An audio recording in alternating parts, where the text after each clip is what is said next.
Je vous garantis 8% par an avec le SP500 en bourse. Pas de souci, c'est un calcul mathématique, ça peut pas rater. Les stats, ça marche à tous les coups, alors vas-y, mets tout l'argent de ton PEL là-dessus, frère. Je sais pas si vous en voyez passer beaucoup des comme ça sur TikTok, Insta, YouTube, tous les jours, des promesses de rendement qui tombent comme des feuilles mortes, avec souvent la même formule magique, gagner X% en misant sur tel ou tel indice. Et je suis désolé de vous l'apprendre, mais si vous tombez dans le panneau, c'est qu'il vous manque un petit peu d'éducation financière. Parce que si vous aviez investi dans le SP500 en début d'année, c'est-à-dire au mois de janvier, et que vous vouliez retirer votre argent aujourd'hui, vous n'auriez pas gagné 8%, bien au contraire, l'indice par rapport à sa valeur de début d'année a chuté, donc vous auriez perdu de l'argent. Aujourd'hui, je vous propose qu'on parle un petit peu de bourse. Je vais vous donner le minimum vital pour comprendre tout ce qu'il y a à comprendre quand vous voyez passer ce type de rendement un petit peu magique. Salut et bienvenue sur Finance Déclic. Ici, on parle de, finance, investissement, patrimoine. Si vous aimez le contenu que je vous propose, abonnez-vous, mettez un petit like. Ça me permet de voir votre soutien. C'est super important pour moi parce que ça me donne toujours plus d'énergie et de motive pour vous faire des nouveaux contenus. Ultra important, quand vous commencez à vous intéresser à l'investissement, vous devez absolument comprendre dans quoi vous investissez.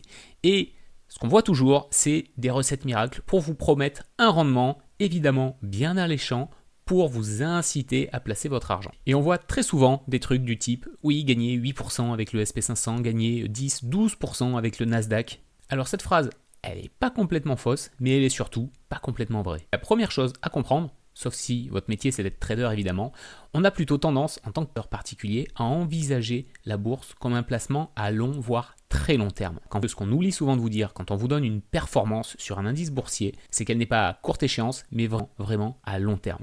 La bourse a tendance à l'échelle mondiale à faire à peu près 8%, mais à horizon de 20, 30, 40, 50 ans. Pas sur un horizon très court de temps comme 1 an, 2 ans, 3 ans, voire même 5 ans à l'échelle de la bourse, ça reste court. Parce que la bourse, vous le voyez sur ici un indice du SP500, c'est tout sauf linéaire. Et à l'échelle d'un an, on voit que ça chahute beaucoup, mais il n'y a pas une hausse significative. Pour commencer à avoir des résultats, on va passer à 5 ans. Là, c'est un petit peu plus clair, un peu plus tranché, même s'il y a encore beaucoup de choses qui varient.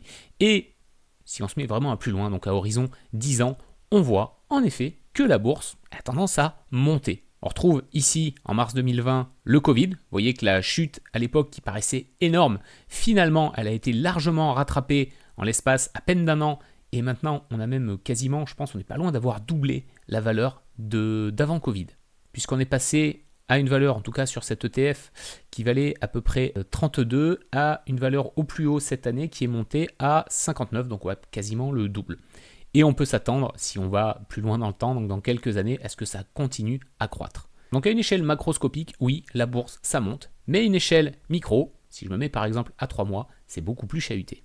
J'aime bien comparer une courbe boursière comme celle-ci à un trail. Voilà, un trail de 30 ou même 100 km pour les plus courageux en montagne. C'est-à-dire qu'il y a des moments, il y a des montées qui sont un petit peu raides, il y a des descentes qui sont bien glissantes, et il y a peut-être même des moments où vous avancez plus trop. Et la bourse, c'est exactement ça. C'est-à-dire que sur un an, vous allez peut-être faire du surplace. Sur 2 semaines, vous allez peut-être perdre 10, 15, 20% de ce que vous avez investi. Mais sur 20 ans, si vous tenez bien, normalement, vous allez progresser. La bourse, de ma vision, c'est une course d'endurance, pas un sprint. Et ça, les vendeurs de rêves, en général, ils vous le disent jamais. Pourquoi ? Parce que ce qui les intéresse, c'est que vous leur confiez votre argent. Il y a 3 choses qu'il est important de comprendre quand on parle d'investissement et notamment de mettre son argent sur un support.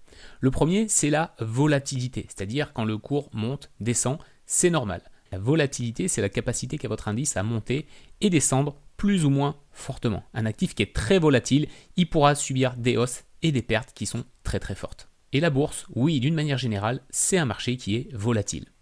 Le livret A, à contrario, c'est pas du tout volatile. Il n'y a pas de hausse, il n'y a pas de baisse. Deuxième point à bien comprendre, c'est la liquidité, c'est ce qui répond à la question: est-ce que vous pouvez récupérer facilement votre argent ? La bourse, c'est liquide, vous pouvez vendre à tout moment, mais tous les moments ne sont pas bons pour vendre. Si vous vendez au moment où vous êtes dans un creux, évidemment, vous prenez plus de risques de perdre de l'argent.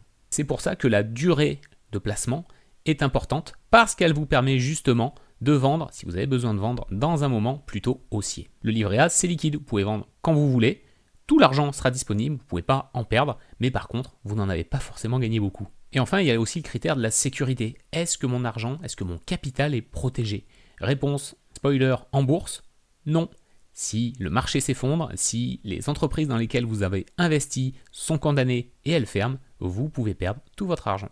Donc quand vous êtes en train de réfléchir en termes d'investissement, ne réfléchissez pas immédiatement en termes de rendement parce qu'on choisit plutôt un véhicule qui est adapté à sa route. Et dans certains cas, ce sera peut-être intéressant d'investir en bourse et dans d'autres, non.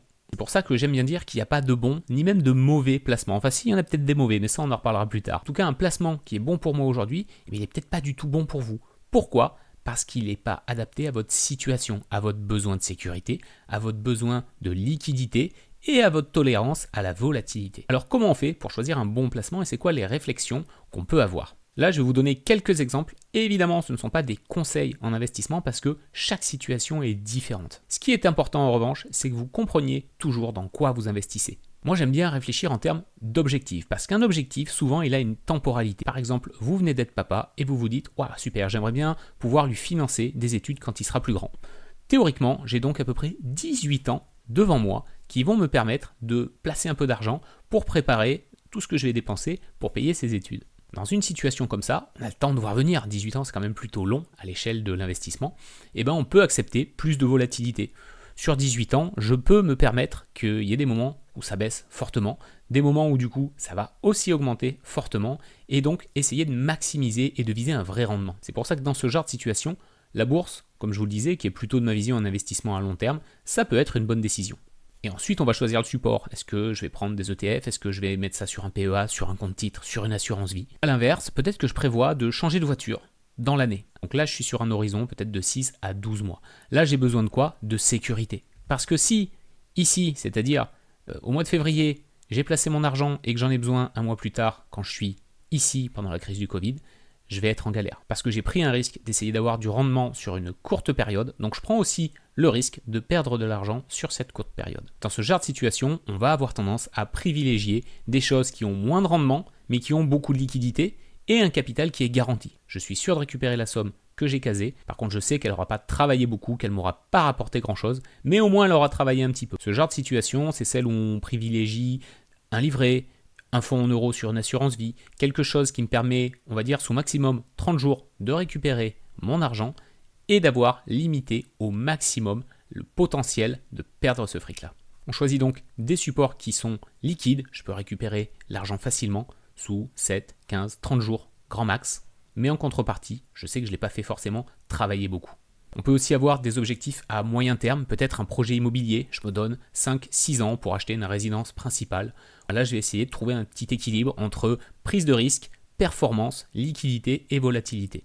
Et c'est pour cette raison que j'aime cette approche-là, parce qu'on investit avec un objectif. Et c'est cet objectif qui va piloter votre stratégie, et pas l'inverse. C'est pour cette raison aussi que je vous disais qu'un investissement qui est bon pour moi, il n'est peut-être pas du tout pour vous. Parce que vos objectifs sont différents.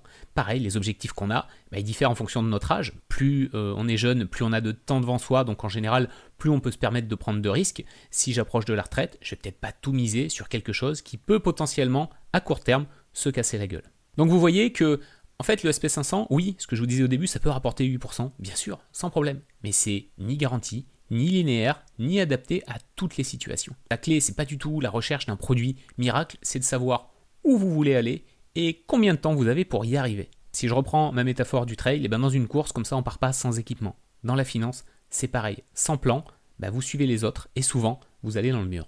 Et un bon investisseur, il cherche pas une ligne droite, il cherche le bon sentier, celui qui va l'amener vers sa destination. Quand j'ai commencé à travailler, très rapidement, j'ai eu entre guillemets la bonne éducation et le bon réflexe d'investir. Mais je ne me suis pas du tout posé toutes ces questions-là. J'ai juste vu un conseiller qui m'a dit tiens, on peut le mettre là-dedans, on peut le mettre là-dedans, là il y a tant de performance, là il y a tel résultat. Mais derrière, j'avais zéro objectif clair. Et en vrai, je suis dégoûté parce que si j'avais eu tout ça, toutes ces connaissances, si j'avais pris le temps de me documenter, j'aurais, je pense, beaucoup mieux fait travailler tout l'argent que j'avais placé tous les mois. Votre meilleure arme pour investir, c'est pas de choisir le meilleur support, c'est vraiment de booster, de développer votre éducation financière. Heureusement, on peut être accompagné, j'ai corrigé le tir depuis, je me suis beaucoup formé, donc ça m'a aidé à faire les bons choix aujourd'hui et à continuer à faire des nouveaux choix qui sont adaptés à ma situation. Si vous voulez commencer vous aussi à enclencher les bons choix, les bonnes décisions, entamer une première réflexion, je vous ai mis en description sous cette vidéo le lien vers un outil qui vous permet de faire un bilan financier flash de votre situation patrimoniale. Ça vous permet de voir très rapidement comment est réparti votre argent, dans quoi il est investi, et de dresser une petite carte, un bon point de départ, qui va vous aider à définir vos objectifs à venir. Allez le tester, vous allez voir, parfois c'est surprenant de voir comment sont répartis vos actifs, on n'a pas toujours cette vue-là, et pourtant c'est exactement ce qu'il faut faire, poser le cadre, un bon point de départ quand on veut commencer à réfléchir à ses objectifs futurs. Je vous laisse là-dessus, prenez soin de vous et de vos finances, ciao.